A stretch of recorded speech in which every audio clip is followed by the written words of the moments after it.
My mom and dad divorced when I was about 4 years old. And so growing up, it was like, in a way I'd like to think of it is like we'd make the best of it. You know, my mom would be gone a lot. Every now and then, like every few months, the lights would go out. And I remember it would be like a routine. Whenever the lights would go out, we would take Sariraha, we would take the beds, and we would put it in the living room. We would play these games. Like we had this game called Bounty Hunter, where we would take like some bottles, some plastic bottles, and everybody would follow each other with like either flashlights. Mom would have flashlights in the house, or not, and we would have to find each other in the dark. And so that's something we used to do. We would play, and we would try to make the best out of it, you know, even though we were kids that, in a way, you could say we were financially struggling.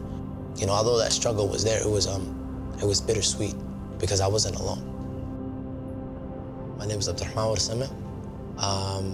I am 25 years old, born and raised in Minneapolis, and I'm Somali, I'm Muslim, and I'm in recovery.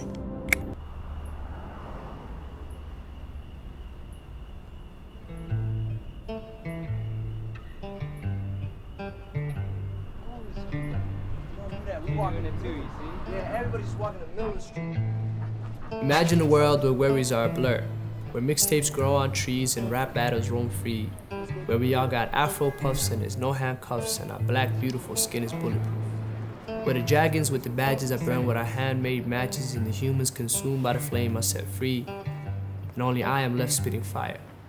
See, I would take y'all around the world, but I would need a choir, I would need a quiet Dr. King at the altar for y'all to have that desire. Man. Whatever happened to the kid who knew for a fact that he could turn into a cat, fight off aliens and fly on a mat, do all that in his backyard, man, whatever happened to that? See, I was Aladdin with his genie at last wish till they twisted my words and framed me a terrorist. And all I ever wanted to do is either slit my wrist or raise my fist. See, I take a lot of risks, but I reap the rewards. That's what makes me an activist, and imagination, well, that's what made me this.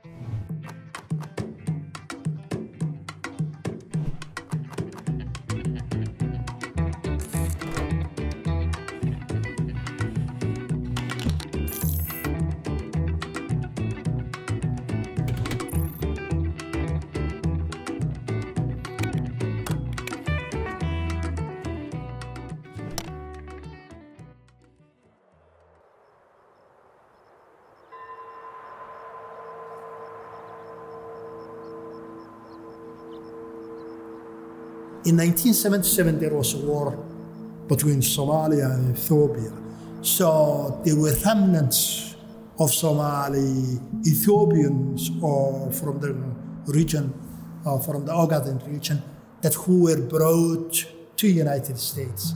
Everyone came with a backed trauma, whether it's sexually the adult or whether it's kids.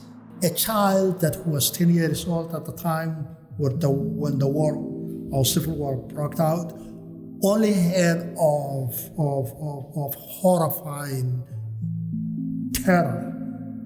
All that were incubated in them. And then when they arrive here at the same time, it is still a child of immigrants. It is a child that who not only knows what he had been through, but a child that was just trying to adjust to a new environment. So all that pain, they did not leave all that pain in Somalia. They brought it with them.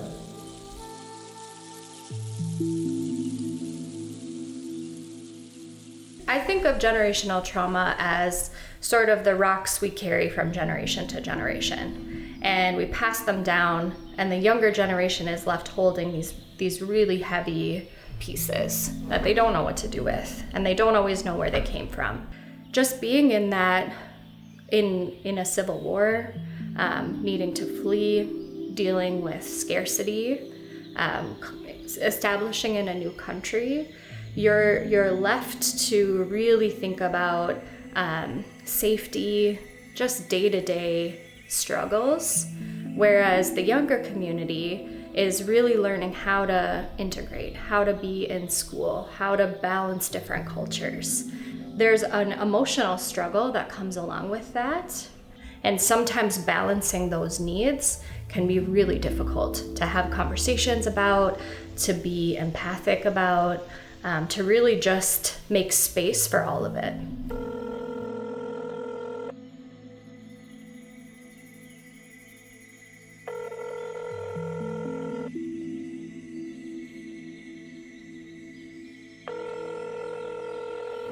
Hello? Hi, bye. Assalamu alaikum. How you doing? You doing good? Okay, hey, bye. I'm sorry to just call you out of nowhere. I know it's been a minute since we spoke. Is Hoya home? Is your mom home? Could you ask her? We wanted to interview just people that have been impacted by the opioid epidemic, and I know Abaya, this is really heavy, Markasana, I just wanted to see, if you guys would be willing to talk about the issue, if this is something maybe you guys can consider. Okay, she's right here. Hi.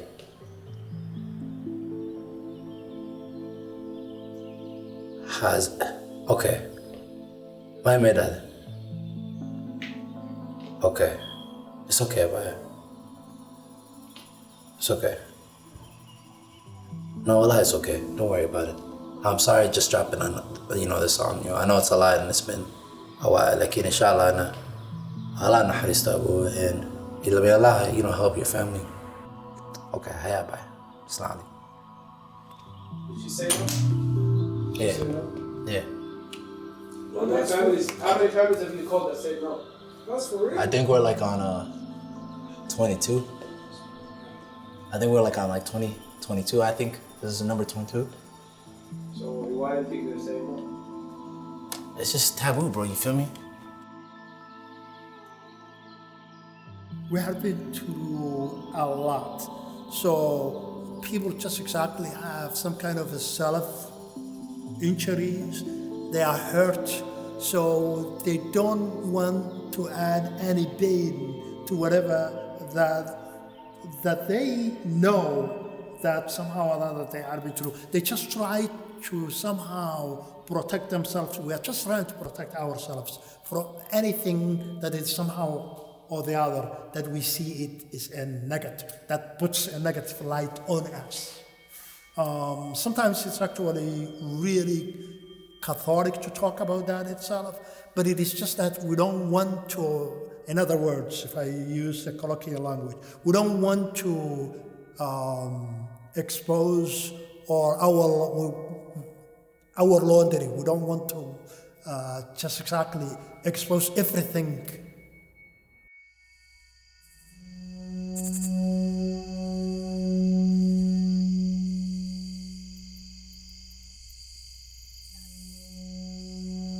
It took me a little bit of time to understand my mom was struggling, and as I look back at it, I knew that there were certain things that were that I didn't like about my household, like my dad not being home. And when my brother got arrested, I feel like there was just a lot of pressure on me.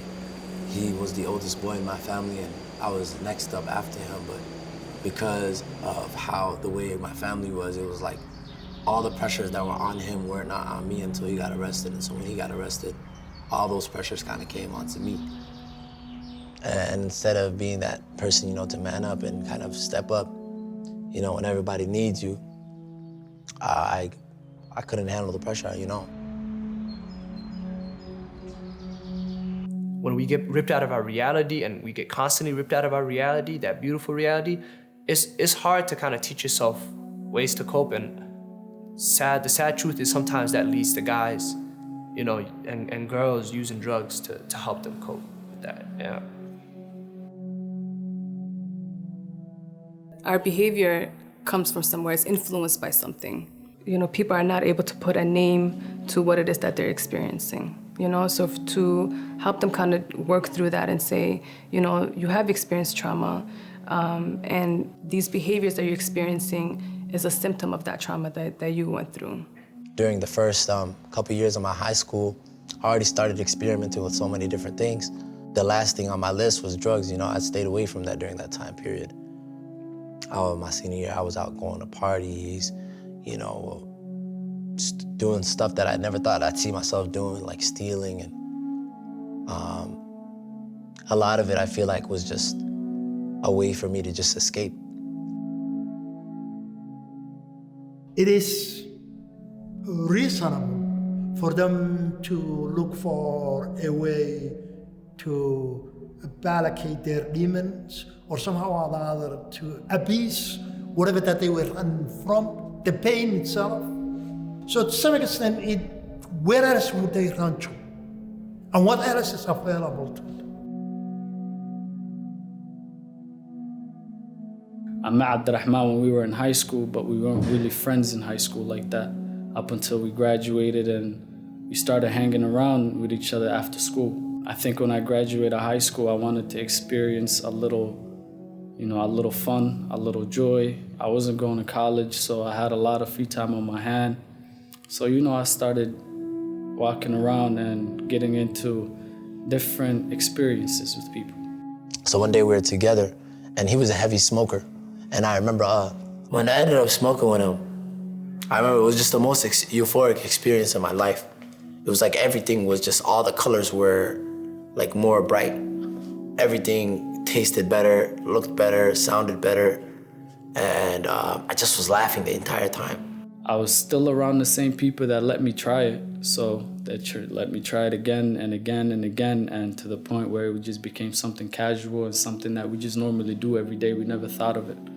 And I think that's where our bond, me and Abdurrahman, came from, because we were together every single day for, I think, a 2-year span. A few times after my 3rd or 4th time smoking with my friend, he told me that. And he was like, yo, if you're doing this to, just have fun, then go ahead. But if you're doing this to run away from your problems, then, stop right now. And I feel like that's when I realized the full effect of what I was doing, that this is essentially keeping me away from my problems. I don't have to think about, me being kicked out or anything with my family situation while I'm high. And that's what continued to make me do it every day. When they first tasted, it took that euphoria took over and just led them to forget about their demons for a few seconds or few minutes, maybe. And then it just became a roller coaster from there on.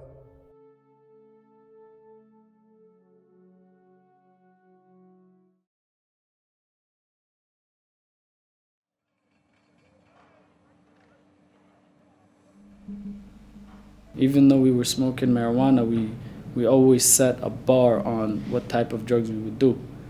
And at first it was opioids, pills, and stuff like that. And we never crossed that boundary. I was introduced to a pill called Xanax. And it was just, I seen my friend doing it. And I was at his house. And I was like, what you doing? And he was like this. And I was like, yo, I want to try it. And he said, no, bro, you don't want to try it. And I was like, I want to try it. Let me try it. Because I already heard about it. Because I had friends that tried it before, and we made this promise that we weren't going to do it. But I ended up doing it anyways.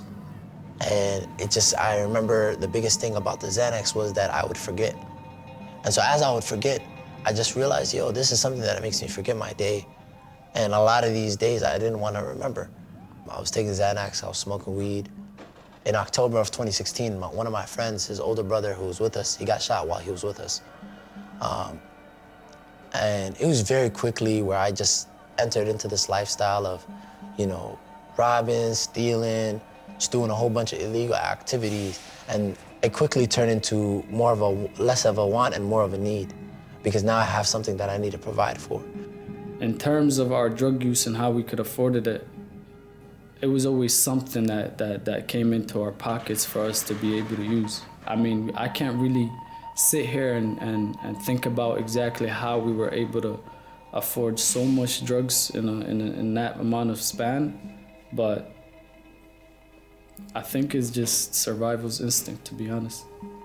My friend, he ended up getting shot, trying to, steal from a dude. Funny enough, I was the one that was supposed to be doing that, and he ended up taking my place, and he ended up getting shot. He got shot 3 times in front of me, and so I was about 18 at this time, about to turn 19, and he got prescribed Percocets for the pain, and they gave him a whole bunch of Percocets, like 120 a month. So I remember he would give it to us sometimes. Sometimes we would buy it off him. Very quickly, I started doing Percocets in 2017. I was doing Percocets, I was doing Xanax, I was mixing the two. It wasn't until late 2017 that I tried fentanyl for the first time. When 4 or 5 grams cost about $60, something that costs $20 with the same effect is definitely gonna catch your attention. And I think that's how we went from one drug to the next, because at some point it was either it wasn't doing enough for our body to the point where we weren't getting high enough, or it was expensive to maintain a high when I could go find something cheaper to get the same high. I mean, the risks might be a lot, different, but we choose the high rather than the risk. These kids will give pills to each other or buy pills from each other, and they'll say it's Percocet or Xanax, something that is non-fatal, What the problem is those Xanax and those Percocets aren't really Percocets. They're not really Xanax. It's made to look like a Percocet or whatever, but it's not. It's all fentanyl. And fentanyl will kill you in just a matter of minutes. You lying. Well, let me like that. And Brodsky just disappeared after that. Yeah, so I ain't hear back from him since. Oh yeah, that's crazy. Right? Yeah. That's what it is. It's fucked up, bro. That's the thing though. A lot of people, they be, I don't really care. It's not affecting me anyway. Yeah. If he can benefit from it, I don't really care. Nah, but it's still fucked up though, There was a time period where I had overdosed in 2019 in April, and I overdosed on Riverside in I think 19. And I remember when I had, it was this purple store. I remember my heart was racing, and like I felt like I was about to die. So I went into this store. It's like this purple store on Riverside, right next to Cedar. You could like literally a block away from Cedar and Riverside. And I went into the store and I called 911 off their phone, and I was like, yo, I think I'm dying. And I went outside. They're like, sir, stay inside. And I collapsed on the street. It went from them breaking it down to sniffing the lines to literally everybody just spreading out. It went from Abdurrahman going out of this door and going to the middle of the street, and then the other 2 friends that I had walk across the street and end up somewhere else. But I could still see them. And there was like, I just remember there was a bunch of people that were around me. When I had OD'd, I remember I'm like in and out of consciousness. I took my phone out, and we usually do this all the time if, we're getting high and we're having fun and all these things. Just for the moment we record.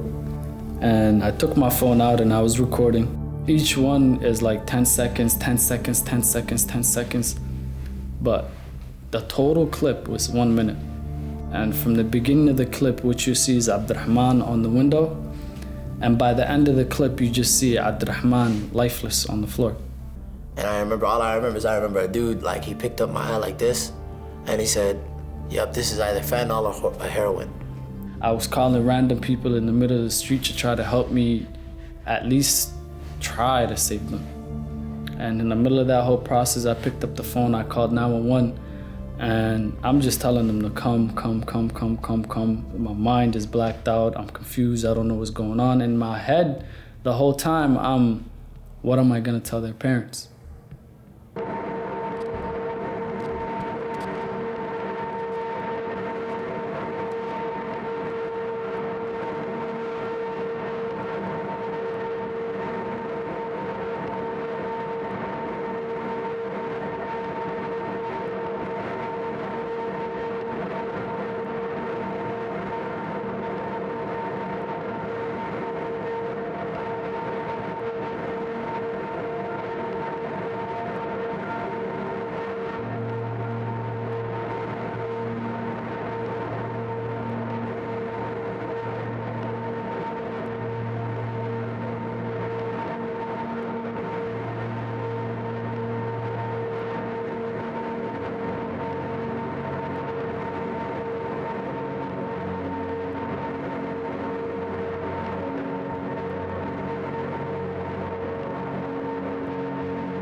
The toughest part of that part of the job is talking to the mothers or the fathers or the brothers or the sisters about their loved one dying from an overdose.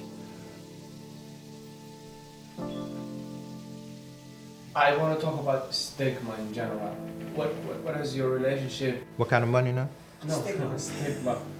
Remember? Stigma. Yeah. A mark of disgrace associated with a particular circumstance, quality, or person. So that stigma would be that, oh, his son died from drugs or this or that, he was in the gang or this or that, yeah. It's being put into as we say, put into a box. It's putting you in a category. Oh, Saeed, oh, his son overdosed. Oh, he overdosed, oh, wow. And then people are gonna be judgmental. waxay ka baqayaan way iscaayaan waxa weeyaan caawintii maaragtay in ilmaha dhibaatada haysata la isla caawiyo ma iscaawinayaan waxaa leeyahay reerkaasayta intaas qof oo saas anaa ligu dhihi jiray ilmaheeda anigu sheekadayda cunugayga daraagisu cunaa banaanka way taalay laakiin anigu ma ogeyn waa lagu caynayaa waa maanta dhan waxa weeyaan intii adiga ku haysatay 10 baa lagu darayaa waxa leeyahay waa saas oo maaragtay caruurteeda dhan xataa hal cunug haduu wax dhibaato haysto 7 guriga joogtaa saas ah ayada laftigeeda saas ah ninka laftigiisa saas ah kan baasaan ah. When I see a Somali or Muslim, say a Muslim woman walking across the street, they usually get scared. So before they even approach them, I walk slowly. I say "Assalamu alaikum" aloud, and most times they just give me a dirty look, like I'm a monster, like I'm a criminal. And, it irritates me, but it doesn't make me angry. I understand. I understand their mind state and their mindset, and where they're coming from.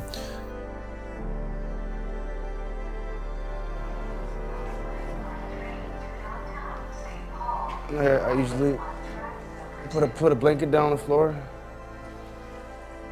I sleep like this.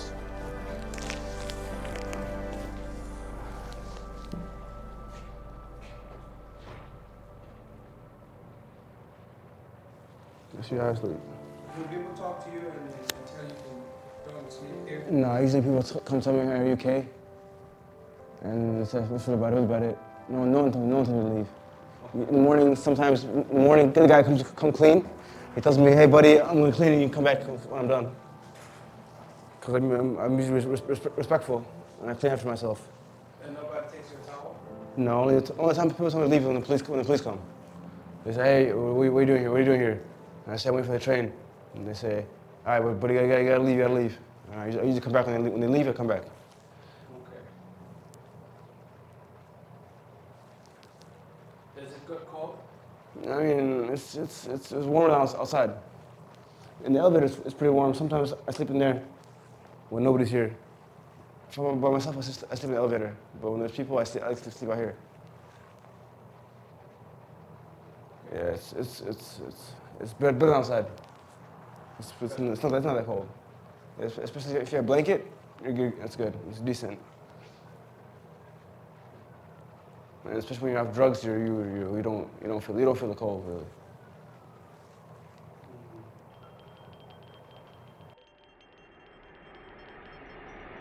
When you're doing the drug and you're in addiction, it's like you're in a car crash, but you're still in the car, and you can't really see how damaged your car is, you know?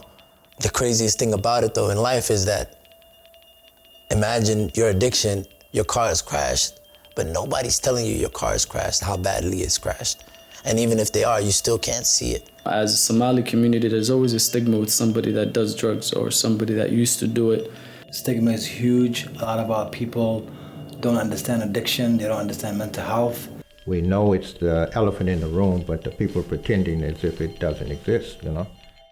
So I think we have to stop being in denial and get education. If we have to learn from the professional people, drug counselors, things like that.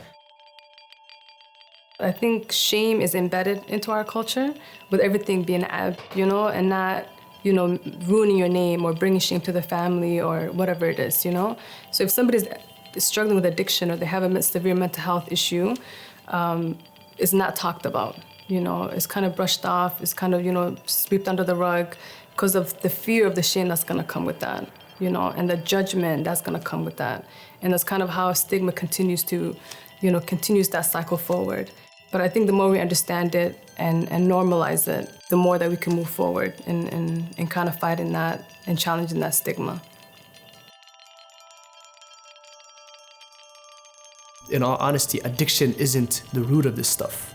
If anybody that's been through addiction, anybody that's been through these things knows that addiction is a side effect of the disease. So I have the disease though. That's not something that I have, escaped. I have the disease. The disease is anxiety. The disease is trauma. The disease is PTSD. The disease is depression. The way people look at drug addicts explains everything. Like, when people find out you're an addict, they look at you and treat you differently. Or some that knew you as a kid, they'd be like, I knew it. That's what I thought. I knew he'd become. I knew it. That's what he'd become. I knew he'd be nothing more.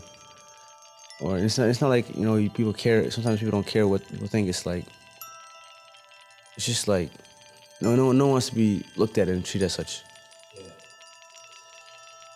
When you feel like people are judging you and outcasting you and kind of shunning you out of the community because you're sinning or that judgment is so harsh when you receive it from people, And so a lot of times as humans, I feel like naturally we're going to equate it to, that's how Allah is also going to feel about me. As they say, it takes a whole village, to raise a child. So I think all of these things are kind of the things that are disconnected that we need to join together.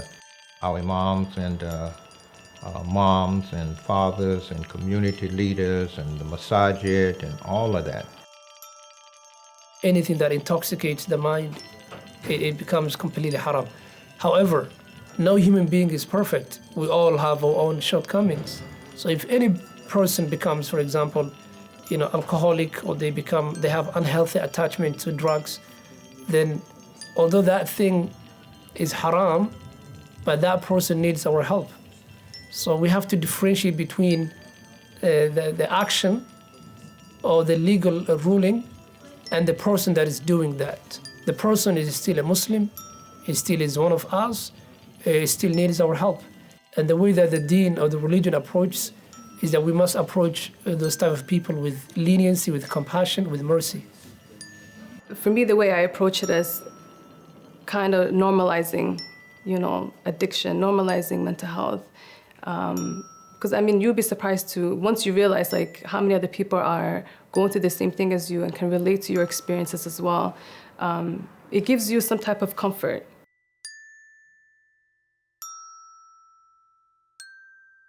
Wallahi, that's a lie, bro.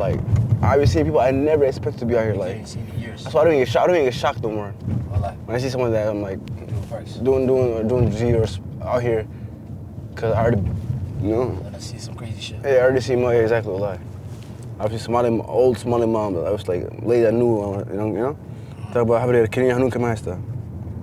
Wallahi billah. Blue old 50-year-old niggas talking about blue master. Blue, yeah, blue. You watch this left. Yeah, I'm tweaking.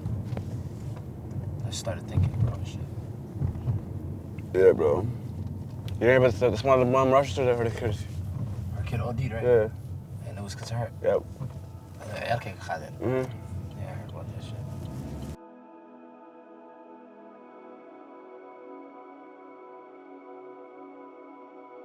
If we lead with, how can I help? How can I show up? How can I understand? How can I hear you out? If we lead with those values, if we try to find some common ground, I think we can't go wrong with that. I truly believe in community work.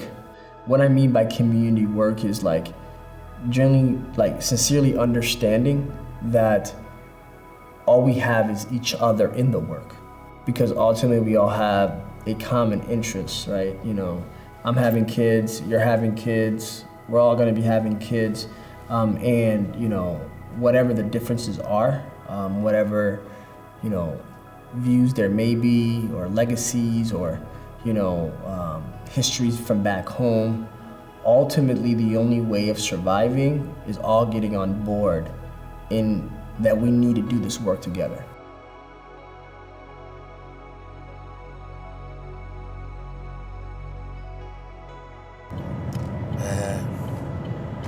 Head over to the drop-in center. You feel me, fam? Yeah, I'm about to take you out. This shit is a lot, bro. We've been working on this shit for like 3 years.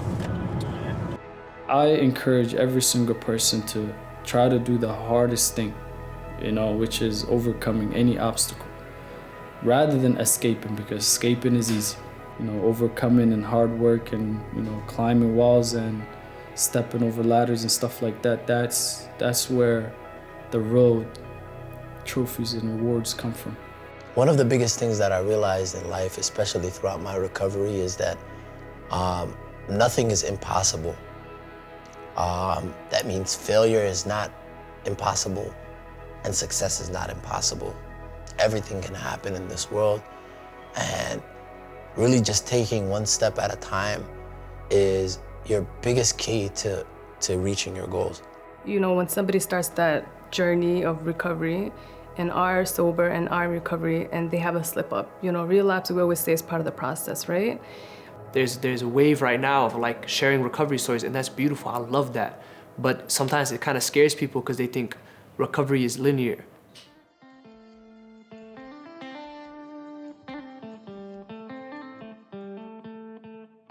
One of the biggest issues that we've realized in the Somali community is that there's a disparity in resource when it comes to mental health and addiction.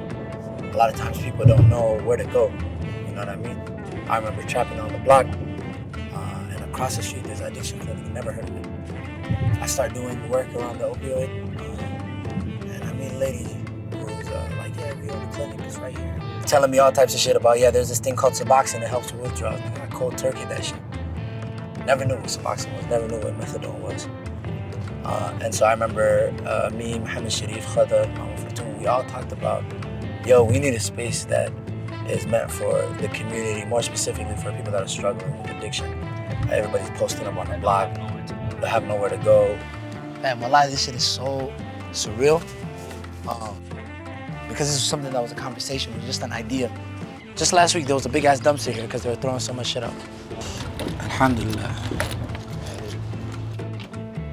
But there's not really like a placeholder. There are a lot of individuals that are struggling. You know what I mean? A place where they can come to, receive services. A lot of people think addiction is like one way. It's not, it's very complex.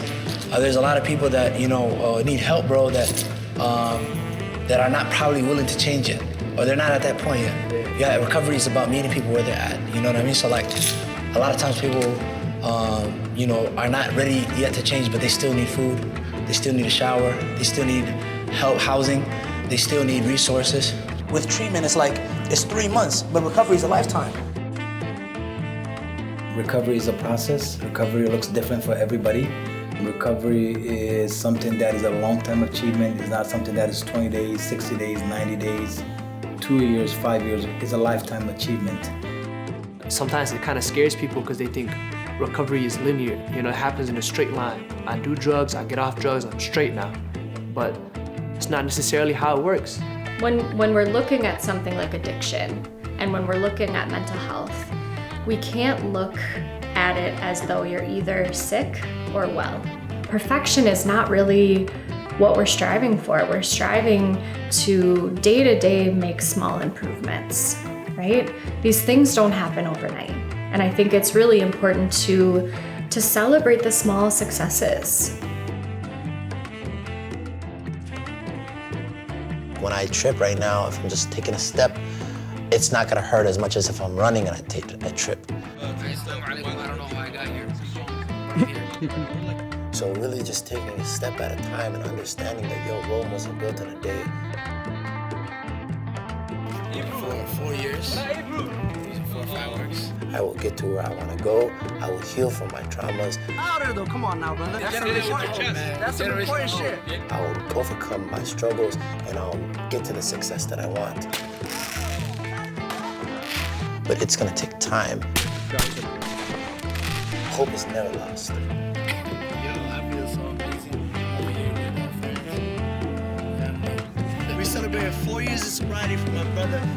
So I want to say congratulations to him, and I want to say many, many more years. Not only to him, but everybody out there that's fighting for their sobriety every single day. You know what I'm saying? Big shout out to y'all. Big shout out to y'all. Keep doing what you do out there. Peace. I don't know. Sometimes like we just lost in my thoughts, bro. Yeah. I feel stuck for a lie. Yeah. I feel I don't know what to do. I don't know what to do. A lie. Yeah. Sometimes you back it on all night. Yeah. Just thinking a lie. Your thoughts and shit. I just be going on a spot, sitting down on the bench, just thinking all night. Thinking about how different my life would be if my mom never died. Yeah. Thinking about how different my life would be if this and that didn't happen. Thinking about how many brothers we lost, bro. Yeah. We lost a lot of homies. How grateful how I'm not being grateful to Allah for just keeping me alive through all that. Yeah. I don't know, bro. I don't know. But we're here for a reason, though. It's the thing that keeps me here for a while. Yeah, bro. There's a reason why we're here. To be honest with you, bro. If you think about every single nigga we know that's dead, bro. Niggas that was better than us, niggas that didn't do the same type of shit. He used to be some, there's niggas that ain't never been on the same type of, shiesty shit or stupid shit. Just one time they dead, you know what I mean? And that's the Eli's wisdom behind it, but, the reason why you alive, though, and me, I'm alive, is there's a reason for it, you know? There's a deeper reason for that shit, though. It's not, something that's, that we can't even fathom. Yeah. But that's purpose, though. That purpose is there, you know? But we just gotta figure it out.